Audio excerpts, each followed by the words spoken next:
गुरुमूर्ति की ओर।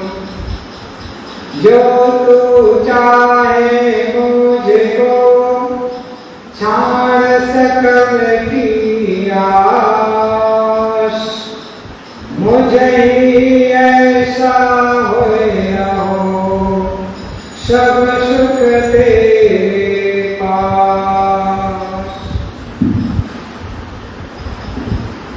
गुरु पैया लागू नाम लगाए दीजो ना, गुरु पैया लागू नाम लगाए दीजो ना।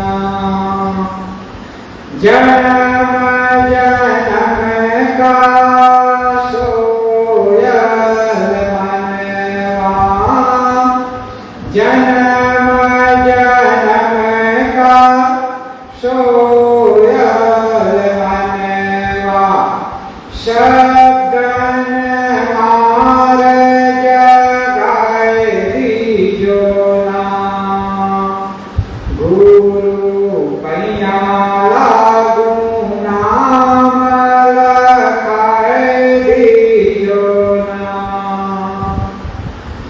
गुरु पैया लागू नाम लगाए दीजो ना।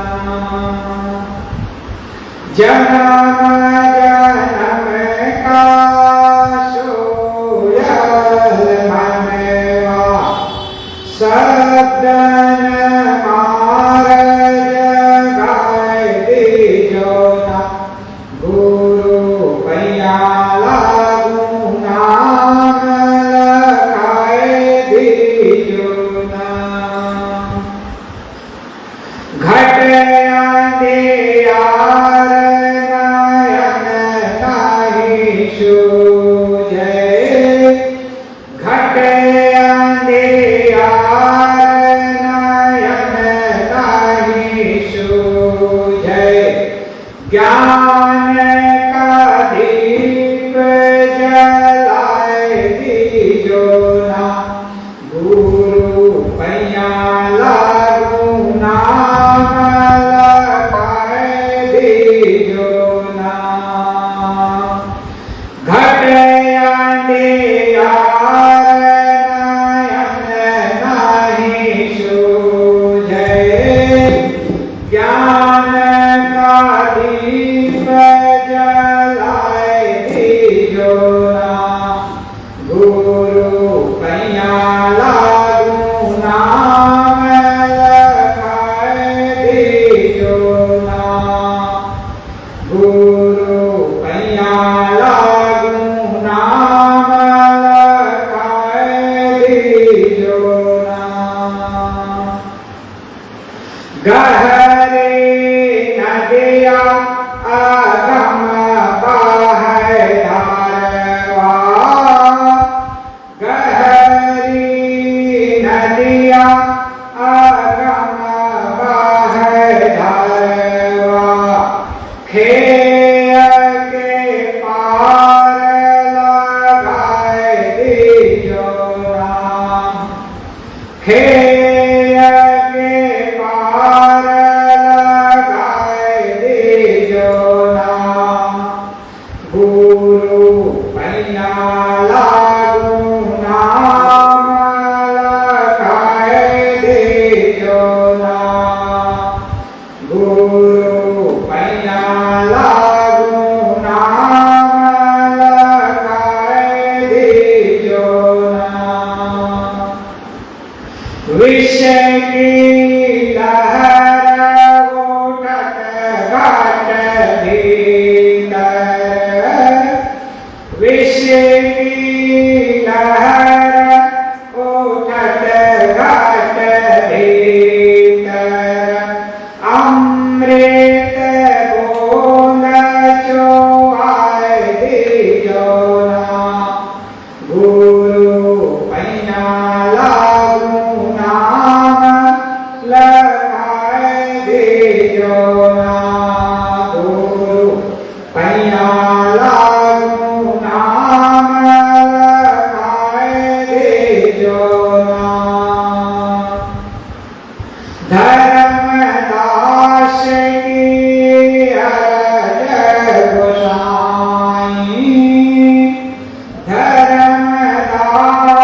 सदन मार जगाए दीजो गुरु पैया लागू नाम लगाए दीजो।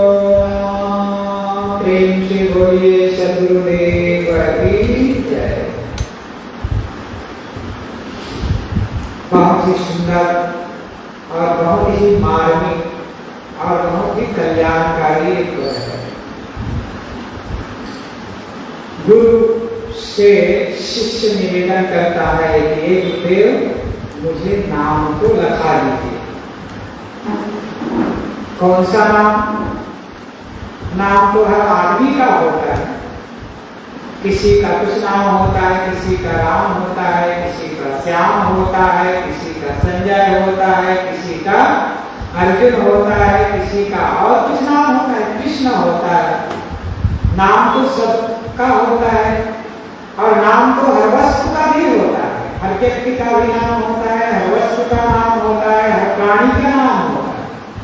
लेकिन यहाँ सदगुरु कवि साहब धनी धर्मदास जी कहते हैं नाम सत्य नाम, सत्य आत्मा।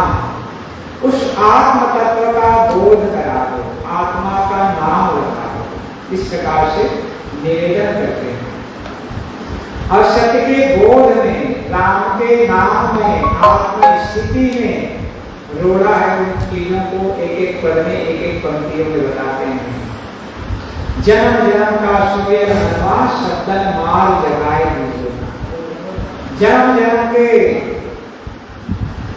आदमी अज्ञान की निद्रा में, जन्म जन्म से जन्म जन्मांतर से अज्ञान की निद्रा में सोया हुआ, बेभान पड़ा हुआ।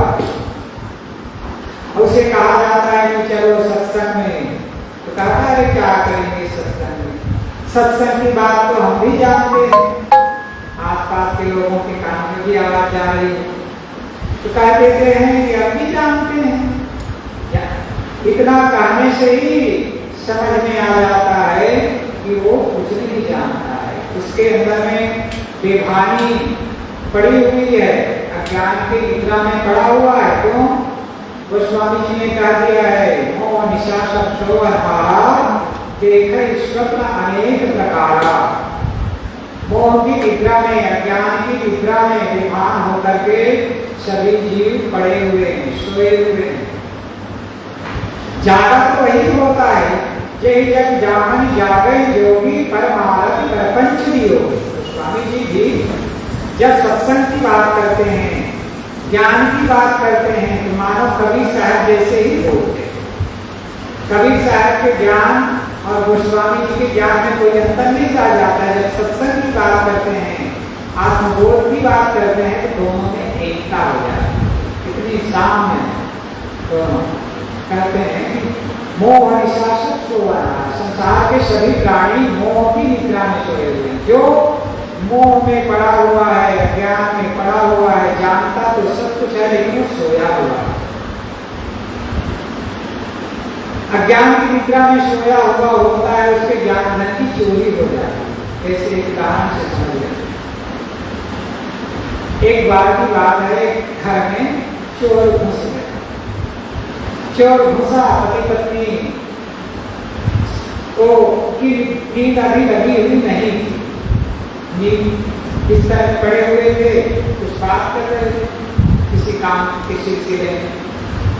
अचानक खट की आवाज हुई दरवाजे में, लगा कोई आ रहा है। तो धर्मपत्नी कहती है कि देखो जी कोई लगता है दरवाजे में आवाज आई, लगता है कि दरवाजा खुला, दरवाजे की कुंडी खुली, लगता है कोई अंदर प्रवेश किया, अंदर घुसा, जाकर देखिए तो पति महोदय कहते हैं मैं जाग रहा हूँ, मैं भी सुन रहा हूँ, मुझे मेरे कान में भी खट की आवाज आई दरवाजे की। हो सकता है कोई घुसा होगा, अभी तो जाग रहा हूँ, मेरे पास बंदूक रखा हुआ है पास में, क्यों घबराती हो? पत्नी को कहती है क्यों घबराती हो? चुप रहो। चुप हो गई। थोड़ी देर बाद लगता है कि वो अंदर और घुसा। बाहर के दरवाजा बाहर होता है, बीच में थोड़ा सा आंगन होता है पत्तियों के लिए, उसके बाद फिर कमरों का दरवाजा होता है, या फिर कह सकते हैं डाइनिंग रूम का जहाँ भोजन करते हैं उसका दरवाजा होता है। तो वो बाहर के दरवाजे से आकर के खोल करके अंदर के दरवाजे को जब खोला तब फिर उसकी धर्मपत्नी कहती देखो जी, लगता है कोई ना कोई तो है जो अंदर के भी दरवाजे को खोल रहा और अंदर भी प्रवेश कर रहा है, देखो तो हो ना हो चोर हो। तो फिर टपकते अरे भाई मैं भी देख रहा हूँ, मैं भी सुन रहा हूँ, तुम घबराती क्यों हो, आने तो दो, मेरे पास बंदूक है, एक ही गोली दागूंगा कि राम नाम से। वो बिस्तर में लेटा हुआ पत्नी को कह रहा है कि ऐसा कर, लेकिन उसके देर नहीं रहा। थोड़ी देर बाद लगता है बगल के कमरे में जहाँ तिजोरी रखी उस कमरे में घुसने लगा। तब कहता है पत्नी कहती देखो जी, जहाँ हमारा सामान रखा हुआ है, धन रखा हुआ है, उस कमरे में लगता है घुस रहा है, अब तो चलना चाहिए, अब तो देखो। दादा घबराती क्यों हो, घुसने तो दो, पीछे से उसे मैं वार करूंगा। अब कहा दिया कि पीछे से वार करके चुप हो गई।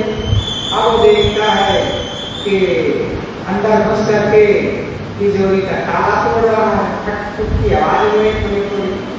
फिर कहती देखो जी जल्दी जल्दी चलो, तिजोरी का ताला तोड़ रहा है, हो ना हो चोर ही है, इसे पकड़ो। अब कहता है कि अरे चोर होंगे, दो चार होंगे, वो भी औजार रखे होंगे, अस्त्र शस्त्र रखे होंगे। अब वो घबराता है, कहता है अभी उसे पोटली को बांधने दो, निकलता रहेगा, वैसे ही उसे दबोच लूंगा, मार लूंगा। इसे कहता रहा, बार बार कहता रहा, और बिस्तर से उठने की हिम्मत उसे नहीं हो रही। घबरा रहा है भीतर से और पत्नी को धैर्य बंधा रहा है। हुआ क्या, उठा नहीं, अब चोर बाहर निकलने लगा। तब पत्नी का भी देखो जी, सारा माल लेकर के ये चोर जा रहे हैं। तब बंदूक उठा करके दौड़ते जाता है, कहता है कौन है चोर, मैं देखता हूँ। तब तक के चोर निकल गए और बाहर से कुंडी दरवाजे का लगा के क्या करें। तो ये दुनिया के लोगों की यही दशा होती है, हम भी जान रहे हैं, हम भी समझ रहे हैं, हम भी देख रहे हैं, और ज्ञान धन की चोरी हो रही है। किसी के घर में चोरी तो कभी कभी होती है, ऐसे नहीं होना चाहिए। किसी के घर में चोरी ये गलत। किसी के धन मेहनत कर करके, परिश्रम कर करके, बेचारे मेहनत करके इकट्ठा किए होते हैं अपने परिवार के लिए, आगे भविष्य के लिए। अब कोई लूट करके ले जाता है तो बड़ा अच्छी घटना तो नहीं होती है, लेकिन ज्ञान धन की जिसकी चोरी होती है वो तो और ज्यादा कहना चाहिए आदमी के जीवन में दुख लाता है। तो कहने का तात्पर्य है घट अंधियार नयन नहीं सूझे, ज्ञान का दीप जलाएंगे। जिसके घट में ज्ञान का दीपक जल जाता है उसके अंदर में अज्ञान रूपी चोर कभी चुराता नहीं है। काम, क्रोध, लोभ, मोह, मान, मत्सर, ये सब ज्ञान धन की चोरी करते हैं। और ज्ञान धन जिसका चुरा जाता है वो आदमी कंगाल हो जाता है। जिसके पास ज्ञान ही नहीं, जिसके पास धन ही नहीं, कंगाल ही तो होगा। एक होता है बाहर का धन, बाहर की धन की भी जरूरत है जीवन गुजर के लिए, जीवन में परिवार के लोगों के सुविधा साधन के लिए धन जरूरी है। इसीलिए कहा गया है, पूज्य गुरुदेव ने कहा है, धन तो केवल तन गुजर के वास्ते है, पर विचारो शांति के क्या रास्ते है। क्या कभी कोई धन पर अधिकार पाकर जिंदगी में हो सका है शांति सागर? शांति का सागर, सुख का सागर, सुख में निमज्जन करने वाला वही होता है जो आत्मिक धन को प्राप्त कर लेता है। इसका मतलब ये नहीं कि बाहरी धन को नकार दो, धन नहीं कमाना चाहिए, ऐसी बात नहीं। धन भी कमाओ, धर्म भी कमाओ। धर्म ही असली धन है, ज्ञान ही असली धन है। जब तक जो ऐश्वर्य धन होता है, बाहरी धन होता है, उसमें धर्म का अंकुश होता है तो धन पवित्र रहता है। और पवित्र रीति से, नीति पूर्वक, पवित्रता से कमाया गया धन सुकून देता है, चैन देता है, मन को शांति देता है। अधर्म से कमाया गया धन, छलपूर्वक कमाया गया धन, लूट कर कमाया गया धन चित्त को बेचैन करता है। इसलिए धन कमाएं किंतु धर्म का अंकुश भी रखें। अंकुश मतलब उसको कहते हैं लगाम कह सकते हैं। धर्म का लगाम यदि धन पर रहेगा तो जो भी कमाया गया है वो पवित्रता पूर्वक होगा, ईमानदारी से होगा, और वही धन हमें सुकून भी देता है। तो मैं कह रहा था कि ज्ञान धन की चोरी हो रही है लोगों की अज्ञान की निद्रा में पड़े पड़े होने के कारण से। और जिसमें संसार के लोग सोते हैं उसमें ज्ञानी जागते हैं, और जिसमें ज्ञानी सोते हैं उसमें अज्ञानी जागते हैं। कहना चाहिए ज्ञानी दुनिया के प्रपंच में सोए हुए होते हैं, प्रपंच से सोए हुए होते हैं, प्रपंच में नहीं पढ़ते हैं, और उसमें दुनिया के लोग बड़े होते हैं। ज्ञानी ज्ञान में जागते हैं, ज्ञान में जागते हैं, लेकिन अज्ञानी इन सबसे बेभान रहते हैं। अलग विषय है। तो मैं कह रहा था कि बड़ा सुंदर पद है, अपने ज्ञान धन को समझें, और इसके अंदर में तमाम विकार है, तमाम दोष होते हैं। मनुष्य का असली मित्र होता है। एक और उदाहरण के माध्यम से समझ लें, हर मनुष्य के 3 मित्र होते हैं, सभी के। ऐसा नहीं है कि हमारा 3 मित्र होता है आपका नहीं होता, ऐसा नहीं। हर मनुष्य के 3 मित्र होते हैं। तो एक आदमी था, उनके भी 3 मित्र थे। घटना है, कहानी है। कहानी के अनुसार कहा जाता है कि उस आदमी के साबन थोड़ा मैल धनेरी, मैं केड़े केड़े कपड़े होता। तो उस आदमी के जीवन में विपत्ति आ गई। अब उल्टा घुमा दो, अब उल्टा कर दो, ऐसे आवाज आएगा।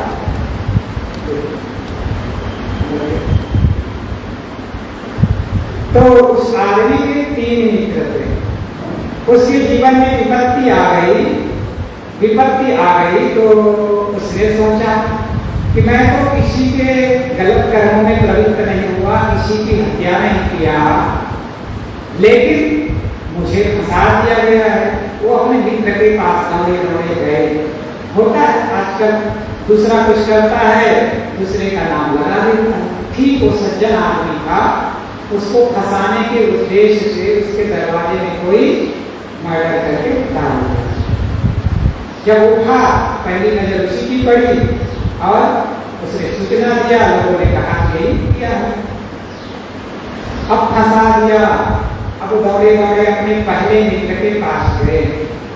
कहे भाई आप तो मेरे अंग संग के मित्र हैं, लंगोटिया है, हर चीज को मैं आपके साथ शेयर करता हूँ, बताता हूँ। और जो आदमी मरा हुआ है उसे मैं जानता ही नहीं, इससे मेरा कोई लेना ही देना नहीं, ये कहाँ का है क्या है ये भी मैं नहीं जानता हूँ, लेकिन लोगों ने मेरे ऊपर ये दोष कर दिया है। आप मेरी हर बात को जानते हैं, आप मुझे पुलिस में जाकर के बयान दे दीजिए कि आपने ये काम नहीं किया है, इन्हें मेरे मित्र ने नहीं किया है, तो मुझे छोड़ दीजिए।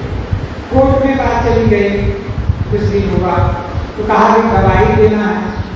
तो कहा कि मित्र के पास दौड़े दौड़े गए, उसने निवेदन किया। वो मित्र ने क्या कह दिया, हाँ मैं आपके लंगोटिया यार जरूर हूँ, हर बात को मैं आपकी जरूर जानता हूँ, क्या पता आपकी उससे दुश्मनी रही होगी, मुझे क्या पता आपने क्या होगा, मैं एक पल आपके साथ नहीं चलने वाला, घर से ही बात नहीं जाऊंगा तो आपकी गवाही देने की क्या। बिल्कुल वो एक तो बोल दिया कि मैं आपकी गवाही नहीं दे सकता। बेचारा मायूस हुआ, इतना मित्र था, अंग संग मित्र था, हर काम में साथ रहता था, हर बात को बताता था, यहाँ तक के एक दूसरे के घर खाना पीना रोज चलता रहा। लेकिन उन्होंने तो जवाब दे दिया कि मैं कुछ भी नहीं कर सकता तुम्हारे। और उसका तीसरा मित्र था, ये अंग संग का मित्र रोज मिलता, दूसरा मित्र था जिससे वो सप्ताह में मिल लेता था, लेकिन वो भी फ्री था। उसके पास दौड़े दौड़े गया कि भाई साहब, मित्र जी, ऐसी घटना हो गई है, मुझे बचा लीजिए, गवाही दे दीजिए कोर्ट में चल करके। दूसरा मित्र ने कहा दिया कि मैं कोर्ट तक तो जाऊंगा, कोर्ट कचहरी तक तो जाऊंगा, लेकिन कचहरी के अंदर नहीं जाऊंगा। तो क्या जज बाहर आकर के आपसे बयान लेंगे? उसने जो कह दिया कि कचहरी तक तो जा सकता हूं, अंदर नहीं जाऊंगा। उसने कहा भाई कचहरी के अंदर नहीं जाएंगे तो जज को आप गवाही कैसे सुनाएंगे? उससे भी मायूस हो गया। फिर तीसरे मित्र के पास दौड़े दौड़े गए, जिनसे वो कभी साल भर 6 महीने में मिल लिया करता, वो भी फ्री था, लेकिन मिल जा गया और उसे भी निवेदन किया, ऐसी ऐसी बातें हो गई है, मुझे किसी ने फंसा दिया है, आप मुझे कृपा करके बचा लीजिए। उसने उस मित्र ने कहा जिनसे वो साल भर 6 महीने में मिला था, उस मित्र ने कहा जहां आपका पसीना गिरेगा वहां मैं अपना खून गिराने को तैयार हूं। आपका कोई भी बात माना नहीं कर सकता। क्यों? क्योंकि आपने गलत नहीं किया है, मैं आपको अच्छी तरह से जानता हूं, आप इतने ईमानदार हैं, इतने सज्जन हैं, इतने सदाचारी हैं और धार्मिक व्यक्ति हैं, आप ऐसा कर ही नहीं सकते, आपको मैं बचा लूंगा। जो तीसरा मित्र थे उन्होंने गवाही दिया और वो उसका मित्र बच गया। ये तो एक कहानी हो गई। ठीक ऐसे ही हर मनुष्य के 3 मित्र हैं। पहला मित्र कौन है? अंगसंग। अंगसंग मित्र होता है धन। धन को ही तो मित्र मानते हैं ना आदमी, धन के बिना जीवन नहीं चल सकता है, किंतु धन हमारा पहला मित्र है। शरीर छूटता है तो धन जहां के तहां रह जाता है, धन एक पल भी नहीं जाता है। यदि हमें कुछ हो गया तो धन से हम कुछ कर सकते हैं, लेकिन धन हमें वो चीज नहीं दे सकता। यदि बीमार हो गए तो इलाज जरूर करा सकते हैं, लेकिन वो पूरा स्वस्थ नहीं कर सकता। तो धन में ये सामर्थ्य नहीं है कि हमें सुखी कर सके, स्वस्थ कर सके और दुनिया का सर्वोत्तम सुख शांति दे सके। तो पहला मित्र होता है धन, जहां से कहां रह जाता है। किसी ने बहुत सुंदर कहा है, धनानि भूमो पश्वस्य गोष्ठे भार्या विद्वारे सखा संताने देहा स्थितायां परलोक मार्गे धर्म को गच्छति जीव एकः। धनानि भूमो, धन हमारे पहले के जमाने में धन जमीन पे गाड़ कर रखा जाता, इसीलिए नीति में कहा गया है धनानि भूमो। यदि जमीन में गाड़ कर धन रखा गया है तो जहां का तहां गड़ा रह जाएगा। पशुपक्ष गोष्ठ, पशु को गाय भैंस बैल इत्यादि को धन माना जाता था, घोड़े गधे इत्यादि को पहले के जमाने में। इसलिए कहने वाला कहता है जहां गाय गौशाला में रह जाती है वो धन है, लेकिन एक पल नहीं चलती। भार्या के द्वारा पति के शरीर छूटने पर पत्नी केवल दरवाजे तक जाती है और परिजन लोग चिता भूमि तक जाते हैं। देहा चिताया, और शरीर चिता में जलता है, चिता तक जाता है। परलोक मार्गे, परलोक में हमारे साथ जीव के साथ कौन जाता है? परलोक मार्गे धर्म को गच्छति जीव एकः। परलोक में जीव के साथ धर्म ही जाता है। तुम्हें कहा था कि असली धन धर्म है। तो पहला मित्र तो साथ नहीं जाता है, दूसरा मित्र परिजन, परिजन भी किसी भी जीव के साथ थोड़ी दूर तक ही जाता है, गवाही देकर के बचा नहीं सकता है जीव को। और तीसरा जो मित्र होता है धर्म, धर्म ही जीव का असली साथी और वो जीव के साथ जाता है। और जीव जैसा कर्म किया होता है, धर्म का काम किया होता है, पुण्य किया होता है, परोपकार किया गया होता है, सेवा किया जाता है, वही उसके साथ जाता है और आगे उसे सुख देता है। तो सबके साथ, सबके जीवन में 3 मित्र है। तो आदमी क्या करता है? पहला मित्र और दूसरा मित्र के साथ बहुत मित्रता निभाता है, साथ साथ रहता है, अंग संग लगा रहता है। लेकिन तीसरे मित्र को कभी कभी करता है। धर्म का काम, परमार्थ का काम, सत्संग का काम। आप हम लोगों का बड़ा परम सौभाग्य है कि आप लोगों को रोज रोज सत्संग और धर्म की चर्चा सुनने को मिल रही है।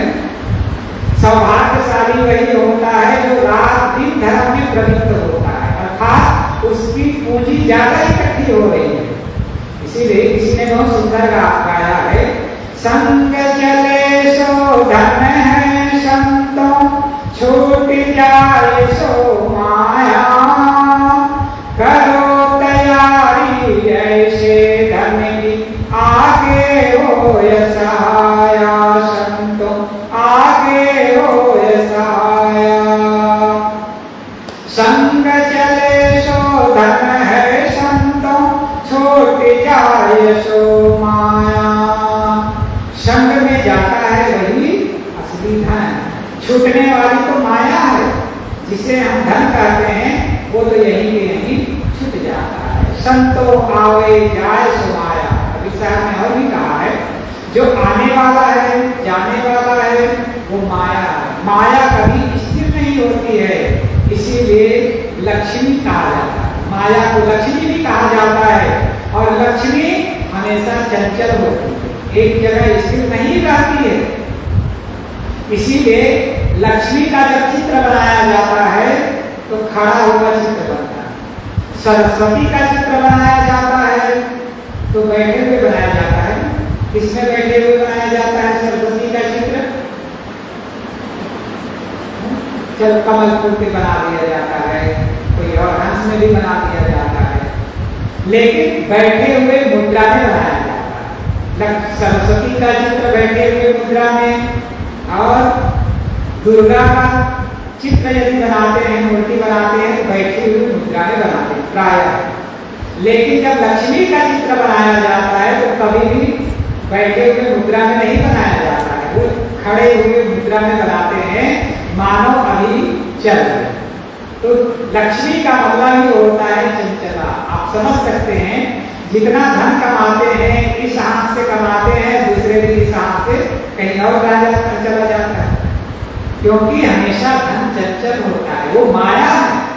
संतो आवे जाए सो माया, आने जाने वाली चीजें माया है। माया को हम धन मानते हैं, इसका मतलब मैं शुरू में कह दिया कि माया नहीं कमाना चाहिए, धन नहीं कमाना चाहिए, ऐसा भी नहीं कहा जा रहा है, किंतु इसके आड़ भी यही कहा जा रहा है कि धर्म को समझो, धर्म में प्रवृत्त हो, धर्म ही सुख देता है, धर्म ही शांति देता है। कहा जाता है, एक बार की बात है, वेद व्यास, वेद व्यास जी का नाम तो सब जानते हैं। अभी गुरु पूर्णिमा जो बीता, जो गुरु पूर्णिमा बीता, वो वेद व्यास की वेद व्यास पूर्णिमा भी कहा जाता है। व्यास पूर्णिमा उनके नाम से चला है, क्योंकि उन्होंने वेदों का संपादन किया तो उन्हें प्रथम गुरु कहा गया, इसलिए व्यास पूर्णिमा भी कहा जाता है गुरु पूर्णिमा को। और गुरु पूर्णिमा के बाद ही चौमासा प्रारंभ होता है। तो मैं कहा जाता है कि वेद व्यास जी बड़े प्रकांड ज्ञानी, वेदों का संपादन किए, महाभारत की रचना किए, श्रीमद् भागवत पुराण की रचना किए। तो ऐसे प्रकांड पंडित थे, लेकिन उन्होंने धर्म में लगाने के लिए लोगों को प्रेरित करते रहे, लोग कोई उनके सामने नहीं आए। एक बार क्या किया उन्होंने, जहां पर बाजार था और बाजार के पास एक टीला था, टीला जैसे ऊंची जगह, जैसे आपके पीछे थोड़ा सा पीछे जाए तो एक टीला है, थोड़ा सा पीछे जाए तो एक टीला, वैसे ही बाजार भी था, बाजार से लगा हुआ एक टीला, ऊंची जगह। वेद व्यास जी उस पर चढ़ गए और चढ़ करके जोर से पुकार कर बोलते हैं कि अरे लोगों, मैं तुम्हें पुकार कर बोल रहा हूँ कि धर्म में प्रवृत्त हो, धर्म से तुम्हें सुख मिलता है, धर्म से तुम्हें चैन मिलता है, धर्म से तुम्हें धन भी मिलता है और संसार का सारा ऐश्वर्य मिलता है, और धर्म में प्रवृत्त होकर के जीवन सुखमय होता है। इसलिए सब कुछ मिलता है धर्म से, धर्म में प्रवृत्त हो। हाथ उठा करके मैं तुम्हें पुकार करता है। अब इतने बड़े महापुरुष को भी हाथ उठा करके पुकार करके कहना पड़ा, ऊंचे टीले में चढ़ गए। प्रकार से श्लोक है। तो मैं कह रहा था कि जो भी संत गुरुजन होते हैं लोगों को जगाने का काम करते हैं, धर्म में प्रवृत्त करने के लिए जागरूक करते हैं। तो धर्म में जो प्रवृत्त होता है उसके जीवन में सुख आता है, उसके जीवन में शांति आती है। और जो धर्म में प्रवृत्त नहीं होता है, अधर्म में जाता है, उसके जीवन में दुख पीछे लगा रहता है। कैसे लगा रहता है? भगवान बुद्ध ने कहा है, मनोपुपक्रमा मनोधर्मा मनोशेखा मनोमया मनसा चे प्रवृत्ते भासति वा करोति वा ततो न दुःखमनवे चक्रम वा बहतो पर। उसके पीछे दुख उसी प्रकार लगा रहता है जैसे गाड़ी में बैलगाड़ी पहले होती थी, आजकल तो बैलगाड़ी दिखाई नहीं देती है, लेकिन बैलगाड़ी जब होती थी तो बैलगाड़ी में बैल जुटे हुए होते, उसके पीछे पीछे पहिए चलते थे। जरा सा असावधान हो जाता बैल तो बैल के पैरों को पहिया ठोकर लगता था, पैर टकरा जाता था। तो पैर के टकरा जाने से क्या हो जाता था? बैल के पैर में चाक लग जाता था। चाक लगना कहा जाता है। चाक लगने का तात्पर्य पैर चोटिल हो जाता था और बैल बेचारा दुखी हो जाता था। एक तो कंधे में बोझ है, भार है गाड़ी का, गाड़ी में लदा हुआ सामान का, और जरा सा वो ठिठक जाता है, पैर कमजोर पड़ जाता है, उसको पहिया ठोकर मार देता है। ठीक वैसे ही जो व्यक्ति अधर्म में प्रवृत्त होता है, अधर्म में प्रवृत्त होकर के वैसा सोचता है, वैसा बोलता है और वैसा ही अधर्म पूर्वक काम करता है।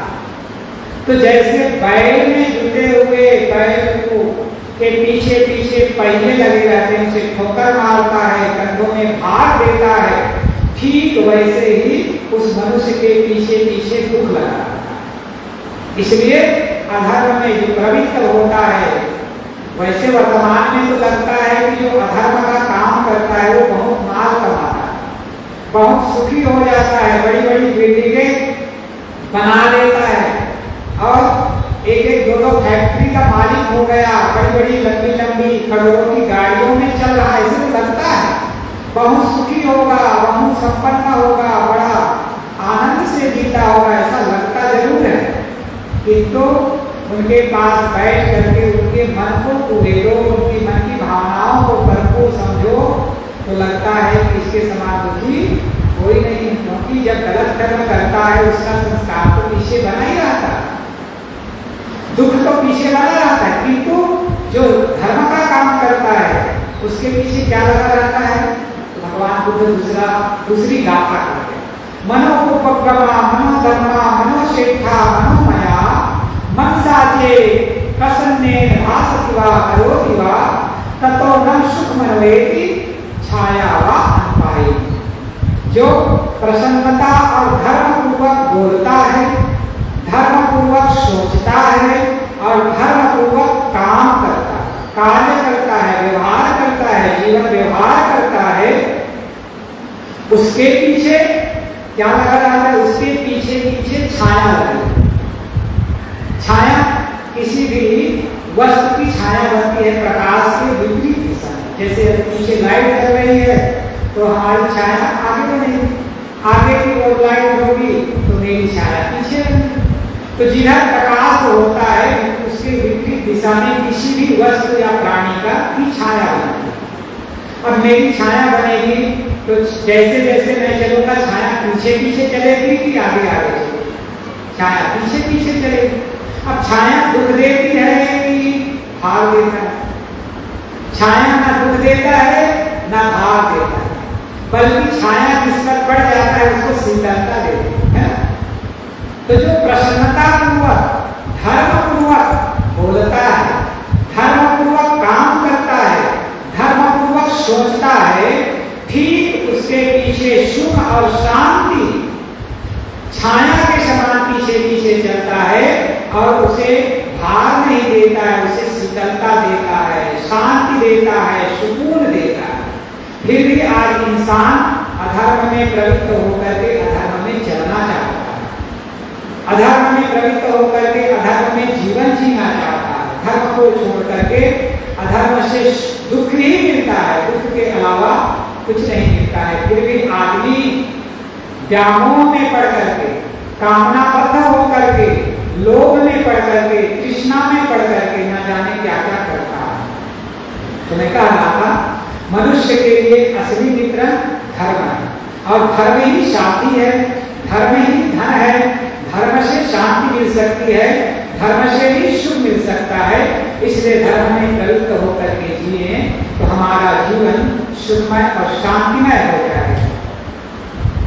इसलिए धर्म को कभी न छोड़ो। कोई कह सकता है धर्म क्या होगा? लोगों की परिभाषा भी बड़ी विचित्र है। धर्म की परिभाषा करते हैं तो कह देते हैं कि हमारा धर्म हिंदू है, क्योंकि धर्म का नाम तो कोई किसी के मन में प्रश्न भी हो सकता है। हम तो हिंदू धर्म वाले हैं, किस धर्म की बात कर रहे हैं? कोई कहेगा कि हम तो इस्लाम धर्म वाले हैं, कोई कहेगा ईसाई धर्म वाले हैं, कोई कहेगा सिख धर्म वाले हैं, कोई कहेगा बौद्ध धर्म वाले हैं, कोई कहेगा जैन धर्म वाले हैं। तो किसी ने बहुत सुंदर कहा है, धर्म न हिंदू जैन है, धर्म न हिंदू जैन है, धर्म न मुस्लिम बौद्ध, धर्म चित्त की शुद्धता, धर्म शांति सुख जैन। धर्म न हिंदू है, धर्म न जैन है, धर्म न बौद्ध है, धर्म न ईसाई है, और धर्म न ही इस्लाम है, न धर्म ही सिख है। ये सब मत पंथ और संप्रदाय। मत पंथ और संप्रदाय उसे कहा जाता है जो किसी काल में किसी महापुरुष द्वारा बनाया और चलाया जाता है। जैसे हम लोग कहते हैं कभी पंथी है, कहते हैं ना, तो कभी पंथ कहा जाता है, कभी धर्म नहीं कहा जाता। पंथ मतलब रास्ता, इस रास्ते में चल करके गुरु के ज्ञान को प्राप्त करते, इसे पंथ कहा जाता है। तो हिंदू धर्म कह दिया जाता है, हिंदू एक मत है, इस्लाम एक मत है, संप्रदाय है, जैन एक मत है, बौद्ध एक मत है। धर्म तो शाश्वत होता है, धर्म सदा सदा रहता है। वो धर्म क्या है? दया, क्षमा, करुणा, प्रेम, समता, एकता, सहिष्णुता। इसकी जरूरत इस्लाम के लोगों को भी होती है, सिख के लोगों को भी पड़ती है, हिंदू परंपरा जो कहते हैं उसको भी जरूरत पड़ती है, जिसे जैन बौद्ध कहते हैं उनको भी दया, क्षमा, करुणा, प्रेम, समता, एकता, ये सबके लिए एक होता है। जो शाश्वत होता है, सार्वभौमिक होता है और सबके लिए एक होता है, उसे धर्म कहा जाता है। वो है मानवता। मानवता ही असली धर्म है। इसलिए कभी साहब का धर्म जब कहा जाता है तो मानवता, जीव दया और आत्म पूजा, इन समदेव और नहीं पूजा कहा है। तो असली धर्म है मानवता। मानवता के साथ जिए और धर्म पूर्वक धन कमाएं तो जीवन में सुख शांति रहेगी। और हमारा असली मित्र धर्म ही है। धर्म से ही, धर्म रूपी मित्र को साथ लेकर चलेंगे तो हमारे जीवन में ना उपद्रव आएगा, न दुख आएगा, न द्वंद्व आएगा, हमारा जीवन निश्चिंत रहेगा। इसलिए धर्म के अनुसार जिए और अपने जीवन में सुख का अनुभव करें। बोलिए सद्गुरुदेव की जय। हमारे बीच